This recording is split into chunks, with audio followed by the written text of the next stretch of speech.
What's up everyone? This video is going to be about Manchester City and how they beat West Ham 2-1 in the English Premier League. Before we start, check out both my books. They're online on Amazon and there's links in the description below. But let's get right into the video. So Manchester City lined up in their usual tactical formation with their back four. Rodri is a single pivot and some changes in midfield. To start the game, Mahrez started in the number 10 role, where Gabriel Jesus typically would operate in this false nine position, but then after about 20-25 minutes, Gabriel Jesus came back to his natural role to then add fluidity through the midfield, often dropping into the half spaces and allowing Gundogan to occupy the 10 role, but these were very fluid, interchangeable positions. Then with Mahrez in a more comfortable wide position, and Sterling as well, mirroring him on the opposite side. This led to their first goal, with Mahrez picking up the assist to Ilkay Gundogan in the central position. For West Ham, defensively, they played in a 4-4-2 in their midfield third, or a 4-4-1-1, with Benrahma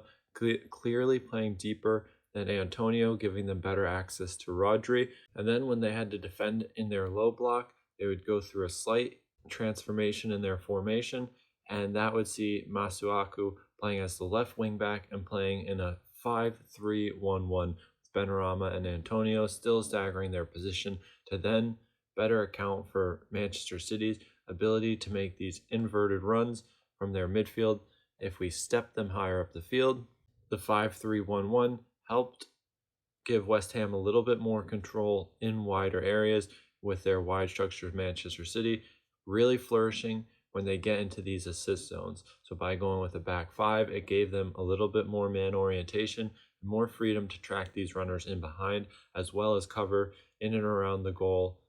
when they did reach these dangerous areas. It also blocked off the midfielders of Manchester City, using natural cover shadows from the three-man midfielder of West Ham. Now, higher up the field for West Ham when they were defending and Manchester City were building from the back, an early trend was Rodri would start much higher up the field, which would force Benrahma to become deeper. So then when they would play out, Benrahma couldn't make up the distance to press, which then made it a simple transition for both teams to then just move into the midfield third, where compactness could occur and both teams could be more organized and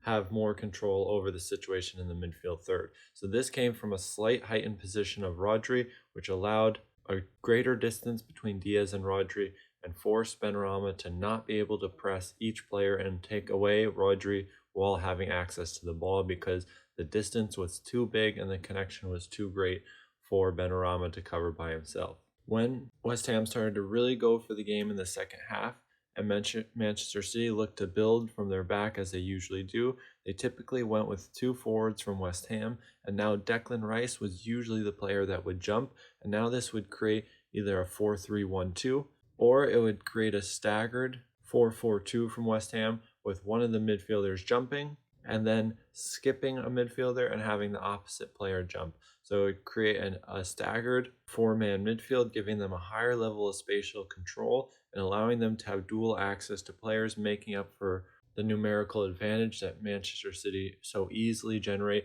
at times. And we can even just highlight quickly the staircase midfield and the staggering between these players, giving them different access on vertical and horizontal planes, allowing them to then control Manchester City's buildup a little bit better. And this is when they started to go for the game. Typically, it was Declan Rice jumping, not Souček, but the idea is the same depending on which side the ball is and the situation that Manchester City presents for West Ham. Now, the fullbacks, especially Kyle Walker, played a huge role in this game for Manchester City. So this gave them stability in their rest defense to try and protect against a super dangerous transition moment in the offensive phase for West Ham. So West Ham's offensive transition moment is probably their most dangerous phase when they are attacking and in terms of scoring goals. So what we have here is a narrow back four with fullbacks in good positions to start, and especially as in the first half when the play progressed, we saw Cancelo oftentimes coming very narrow to then get on the goal side of Fornals and pick up a position next to Rodri on the weak side. So this was nothing to do with creating a numerical advantage through the center, but more so to control against transitions and put him closer to players of West Ham to then be able to pressure and force West Ham to then take a less efficient route to transition. And then as the game progressed, especially in the first half, later in the half, after City scored, we saw Kyle Walker take up a much more narrow shape and a deeper position as well. So with Cancelo playing more narrow and having the propensity to invert to then control transitions, they saw out the first half like this, and then in the second half it was much more the same, and especially in the final third when West Ham was pushed into their own half, they defended in their low block with a 5-man back line, so it gave them less of a presence going forward. We saw more from Manchester City in terms of inverting their fullbacks or having them positioned much more narrow, especially when the ball was in the wide area. So this would then create the W rest defense shape when the ball was in the wide area,